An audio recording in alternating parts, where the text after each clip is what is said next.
संध्या हो आई है और दिया बाती भी नहीं हुआ महल में। पता नहीं कहाँ चले गए हैं सब। मैं ही दिया प्रज्वलित कर देती हूँ।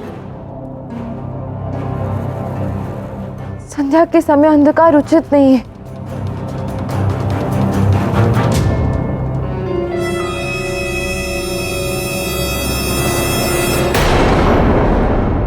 अरे तुम क्यों दीपक प्रज्वलित कर रही हो?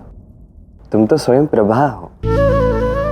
तुम्हारे भीतर ही इतना प्रकाश है जिससे ये महल सदैव प्रकाशित रहता है। देखो, मेरी कार्य में ना बाधा मत उत्पन्न करो।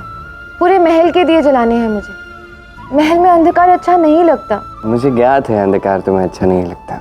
चलो मैं तुम्हारी सहायता कर देता। नहीं, मैं स्वयं ही कर लूंगी। संध्या हो गई है, सभी लोग सो रहे हैं। तुम भी सो जाओ। मुझे ज्ञात है राधे कि तुम क्रोधित हो और स्वाभाविक भी है। मैं जानता हूँ कितना अधिक अंधकार तुम्हें प्रिय है और वैसे भी अधिक से अधिक लोग आज सो ही रहे हैं। दैनिक कार्य भी पूर्ण नहीं हुए। तुम प्रसन्न कैसे रहोगे? देखो, मुझे मेरा कार्य करने दो।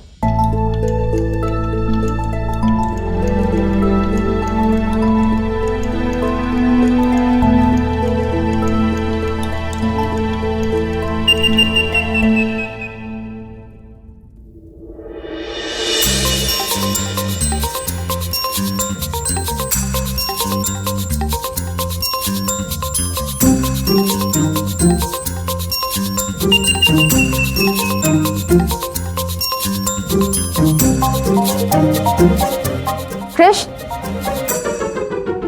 इधर आओ। क्या कर रहे हो ये? मेरी सहायता करनी थी ना तुम्हें। चलो इन दियों को प्रज्वलित करो। ये लो।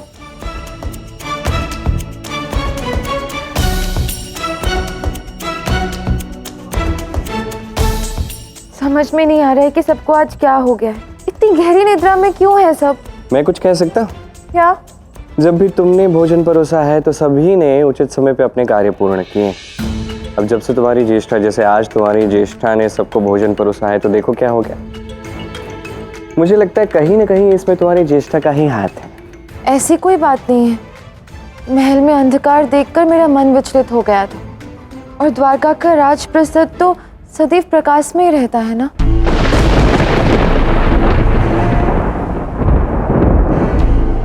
मैं जहाँ रहती हूँ वहाँ ऐसा ही अंधकार होता है, दिया नहीं होता।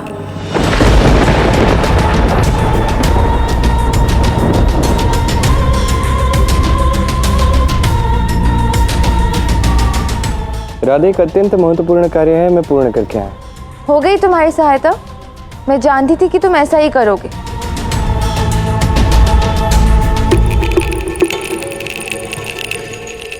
और कितने निचले स्तर तक जाना चाहती हो लक्ष्मी, और क्यों? तुम्हें लगता है कि ये सब करने से तुम्हें विजय प्राप्त होगी? विजय तो मेरी ही होगी। लक्ष्मी, राधा महालक्ष्मी है।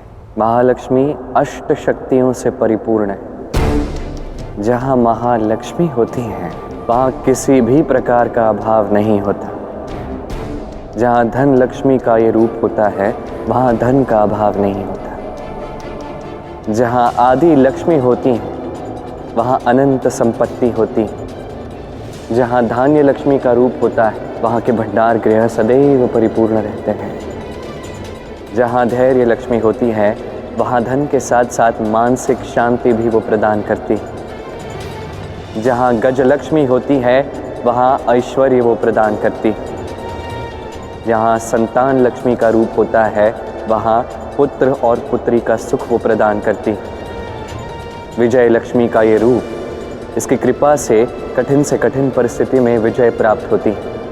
और विद्या लक्ष्मी बुद्धि में ज्ञान को प्रकाशित करती। महालक्ष्मी में इन अष्ट लक्ष्मियों की शक्ति वास करती। मेरा कार्य है केवल तुम्हें ये चेताना, क्योंकि मुझे तो नहीं लगता कि तुम में इतनी शक्ति है कि तुम महालक्ष्मी से लड़ सकती। ये तो मैं भी जानती हूँ, इसलिए पूरी योजना के साथ आई हूँ। मैं एक एक करके महालक्ष्मी के प्रत्येक रूप को पराजित करूंगी। अत्यंत अहंकार है ना आपको द्वारका की संपन्नता पर, तो सुनिए, अब मैं धन लक्ष्मी को नष्ट कर दूंगी। धन धान्य से संपन्न द्वारका का भंडार गृह और राजकोष को मैं कैसे कुछ क्षण में रिक्त करूंगी, देखते जाइए।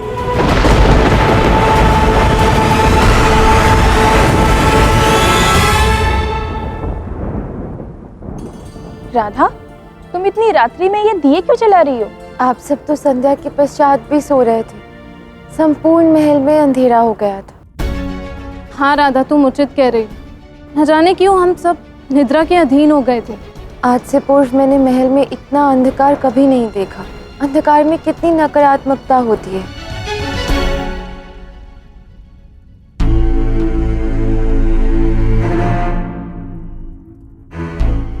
अपने बीते हुए समय के अनुभव का स्मरण करके अपने वर्तमान में आने वाले कल को व्यर्थ नहीं करना चाहिए। हाँ, किंतु परंतु कुछ मत कहो। ये बताओ कि तुम मुझे क्या कहती हो? ज्येष्ठा, और ज्येष्ठा के रहते उसकी छोटी बहन दुखी रहे, ये कैसे हो सकता है? तुम्हें प्रसन्न करने का मुझे एक अवसर दो, और केवल तुम्हें ही नहीं, आज मैं महल की प्रत्येक स्त्री को प्रसन्न करना चाहती हूँ। आज हम सब स्त्रियां मिलकर अत्यंत आनंदपूर्ण समय व्यतीत करेंगी। परंतु माताश्री, मात्र स्त्रियां ही क्यों, हम पुरुषों को भी तो ये अवसर मिलना चाहिए ना। हाँ, और नहीं तो क्या, ये तो अन्याय हुआ ना हम पुरुषों के साथ। यह न्याय नहीं, स्त्रियों के साथ न्याय है। आप पुरुष माने या ना माने, किंतु स्त्रियों को ये विशेष अवसर मिलते रहने चाहिए। ऐसी बात नहीं है ज्येष्ठा। संसार में प्रत्येक स्त्री श्रेष्ठ है और प्रत्येक दिन स्त्री के लिए सम्मान होना चाहिए सबके मन में। वैसे आप हमारे लिए विशेष क्या करने वाली है? मैं आज आप सबको चकित करने वाले हूँ।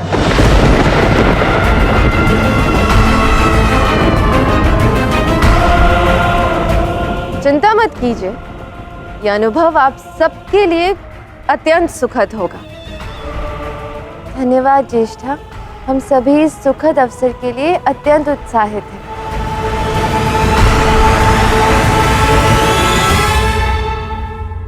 धन्यवाद कैसा राधा,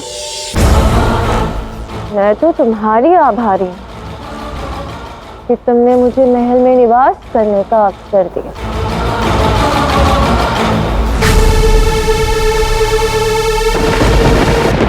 अलक्ष्मी के मुख पर जो प्रसन्नता दिख रही है, अवश्य उसमें कोई कुटिलता है। इस मुस्कान के पीछे कोई ना कोई रहस्य अवश्य छिपा है।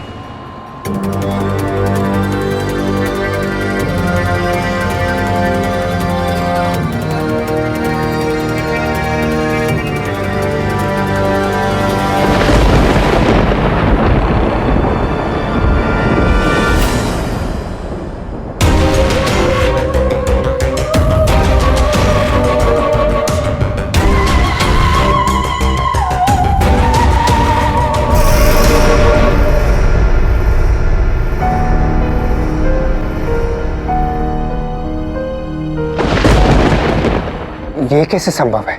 ये अकस्मात ये अंधकार कैसे छा गया?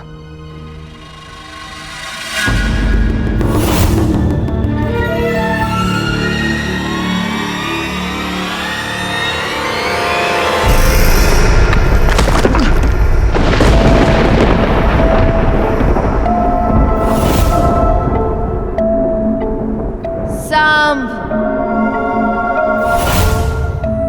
कौन है आप? मेरे समक्ष आइए। मेरे पीछे तुम आए हो तो अवश्य मैं तुम्हारे समीप हूँ। हाँ, तो अब इस प्रकार अदृश्य क्यों है? मेरे समक्ष आइए ना। बताओ, तुम मेरा पीछा क्यों कर रहे हो? देखिए, आप सर्वप्रथम मेरे समक्ष आइए। मैं आपसे कुछ वार्तालाप करना चाहता हूँ, इसलिए आपका अनुसरण कर रहा था।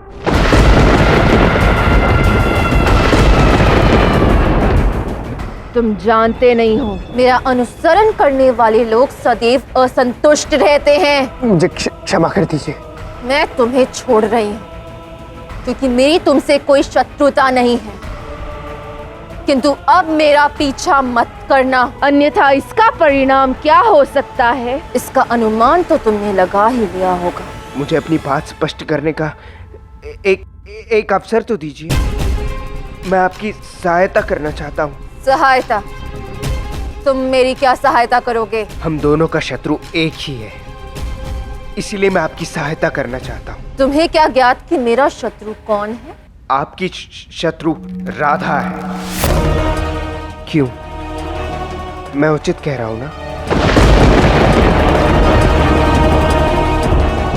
और मैं ये भी जानता हूं कि आप राधा से उसका स्थान छीनना चाहती हैं। सत्य कहा तुमने। और शत्रु का शत्रु मित्र होता है। क्या सहायता कर सकते हो तुम मेरी? राधा को पराजित करने के लिए मुझे जो भी संघर्ष करना पड़े, मैं तत्पर हूं। आप बस आज्ञा दीजिए। मुझे तुम्हारी नहीं, तुम्हारी माता जामवती की सहायता की आवश्यकता है। सारी स्त्रियों को एकत्रित करना है। राधा को वचन दिया है मैंने कि मैं उसके दुख समाप्त करूंगी। इस कार्य में मुझे हर स्त्री की सहायता की आवश्यकता है। क्या तुम्हारी माता मेरी सहायता कर सकती है? आप चिंता ना करें। माता ने आज तक मुझे ना नहीं कहा है। माता आपकी सहायता अवश्य करेंगे।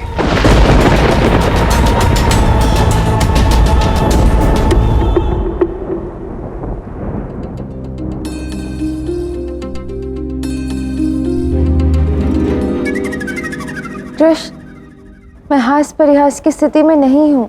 मुझे याद है तुम किसी विचार में खोई हुई हो। क्यों? हाँ,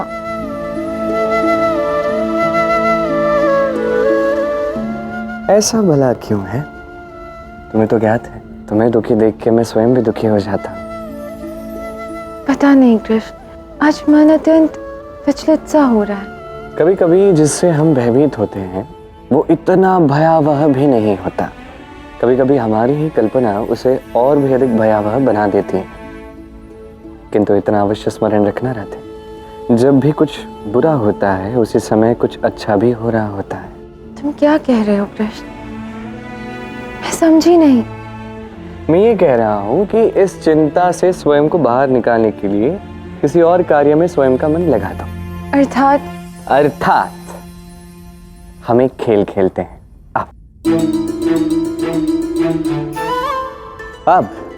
अब समझ लो, इस खेल के साथ साथ तुम्हें अपने हर प्रश्न का उत्तर मिलेगा। अब खेल कुछ ऐसा है। ये कौड़ी देख रही हो? ये मैं अपने किसी हाथ में मुट्ठी बंद करके रख दूंगा। अब तुम्हें ये पहचानना है कि ये किस हाथ में है। यदि तुमने सही पहचाना, जैसे ये, तो मैं तुम्हें जीवन के विषय में एक कटु सत्य बताऊंगा। यदि तुम नहीं पहचान पाई तो तुम्हें जीवन के विषय में एक कटु सत्य मुझे बताना होगा। आरंभ करते हैं। रुको, मुझे ज्ञात हो गया है कि आगे क्या होने वाला है। क्या होने वाला है? तुम सदैव की भांति छल करोगे और फिर मुझे इस सत्य का परिचय देना होगा। तुम रहने दो, मुझे दो। लाओ, उधर देखो।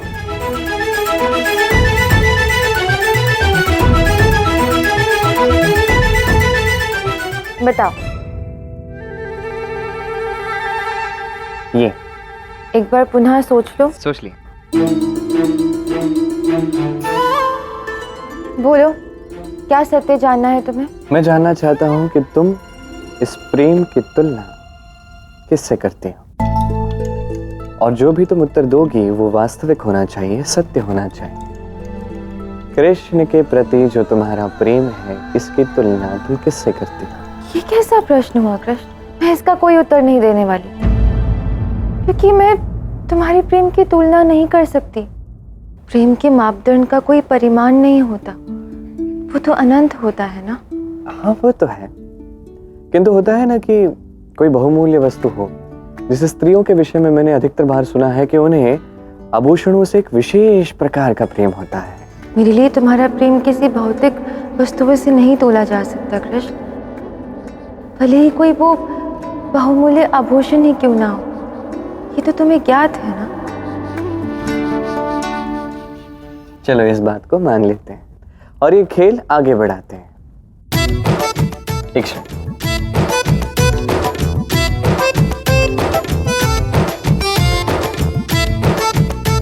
बताओ।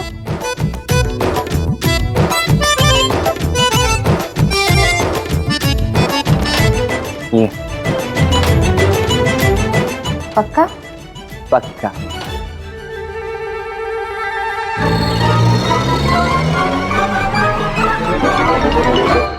ये तो छल हुआ, मैंने तो इसे इस हाथ में रखा था। हाँ, और ये छल भी मैंने ही किया होगा। क्या बात करती हो राधा, मैं तो वहां देख रहा था और ये कौड़ी तो तुम्हारे हाथ में थी। तो अब जब मैं जीत ही चुका हूं तो मुझे सत्य जानना है। मुझे बताओ कि तुम्हें स्वर्ण कितना प्रिय है। यदि मैं पांव से लेके शिखा तक तुम्हें सुंदर स्वर्ण से भर दूं तो तुम्हें अच्छा नहीं लगेगा? यदि मैं तुम्हारी सुंदर काया को अत्यंत सुंदर स्वर्ण से भर दूं, तुम्हें सजा दूं, तो तुम्हें अच्छा नहीं लगेगा?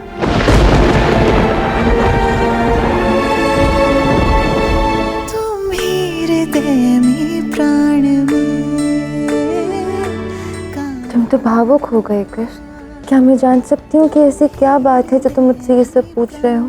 बस इतना जान लो कि ऐसे ही प्रेम के प्रश्नों के उत्तर जो है राधे, कब हमारे लिए प्रेरणा स्रोत बन सकते हैं, कह नहीं सकते।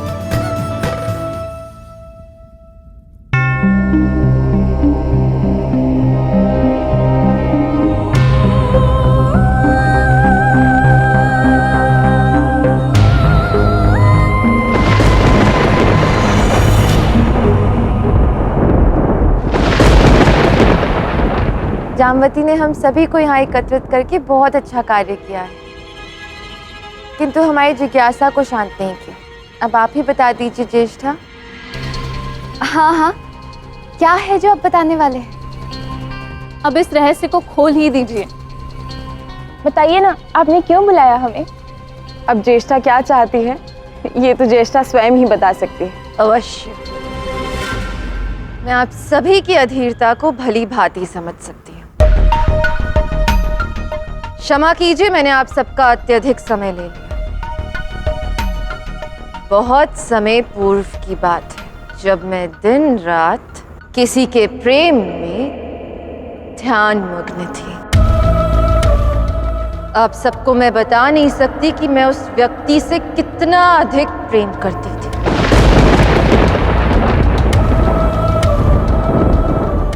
मेरे गहन प्रेम के कारण मुझे एक वरदान मिला था जिसका उपयोग मैंने आज तक नहीं किया। आज मैं उसी वरदान का प्रयोग करने वाली हूँ। अच्छा, तो बताओ क्या वरदान मिला था आपको? ऐसा वरदान जो हम सब स्त्रियों को अत्यंत प्रिय है। क्या है वो वरदान, मुझे भी बताइए। स्वर्ण, स्वर्ण, स्वर्ण।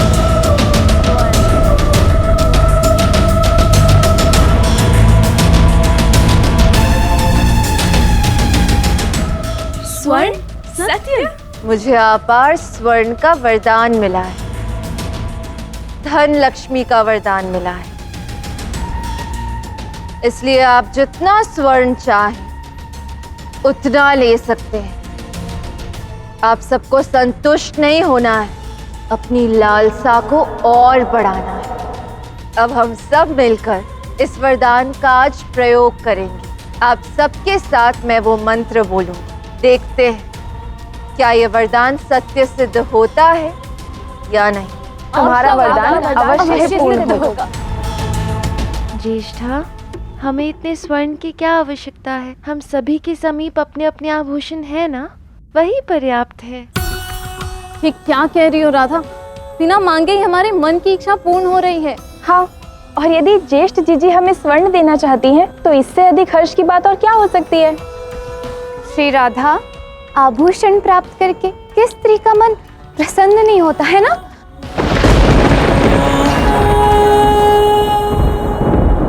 हाँ हाँ, हम सबको स्वर्ण आभूषण मिलेंगे तो हम सबके लिए कितना अच्छा होगा। यदि आप सब स्वर्ण आभूषण पाने के लिए ललायत हैं, तो मैं अपने मंत्र का उच्चारण करती हूँ। हाँ, हम सबको स्वर्ण चाहिए। आप सब अपने नेत्र बंद कीजिए।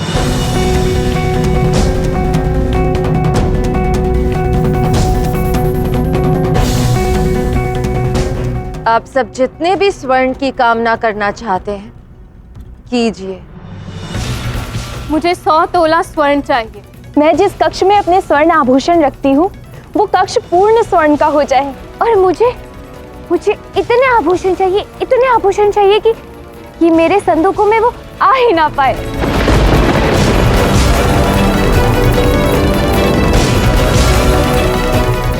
देवी जामवती, आप राधा से भी उसकी इच्छा पूछ लीजिए, कहीं वो संकोच में स्वर्ण ही ना मांग पाई तो मुझे अच्छा नहीं लगेगा। राधा, तुम भी कुछ मांग लो ना। हम सब चाहते हैं कि तुम्हें भी स्वर्ण मिले। राधा, तुम ये सुअवसर खो दोगी। जितना भी स्वर्ण मांगना है मांग लो। हाँ राधा, तुम्हें तो अवश्य ही स्वर्ण मांगना चाहिए। मांगो।